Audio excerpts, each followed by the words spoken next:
نمیدونم میدونید یا نه، ولی باید بدونید که چینی ها بزرگترین طرح بیابان زدایی دنیا رو دارن انجام میدن و به اندازه‌ای که بشر در کل تاریخ جنگل درست کرده، جنگل مصنوعی درست کرده، چینی‌ها تو 3 دهه اخیر جنگل کاری کردن.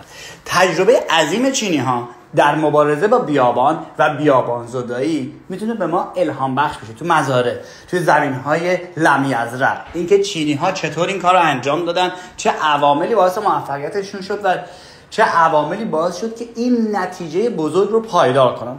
خب من تو تجربیاتی که تو این چند وقت اخیر، تو چند سال اخیر تو ترکیه به دست آوردم، متوجه شدم که ترک‌ها از تجربه چینی‌ها بسیار زیاد استفاده کردن تو جنگل کاری. تجربیات خودم رو جمع‌آوری براتون کردم و آماده است. کافیه بنویسید جنگل کاری تا بچه‌ها براتون بنویسن از تجربه چینی‌ها در جنگل کاری. از دستش نده. اگه باغی داری، حیاتی داری و می‌خوای که این باغ و زمینت آباد بشه، تجربه چینی‌ها و چیزی که میفرستیم عالی. جنگل کاری رو بنویس.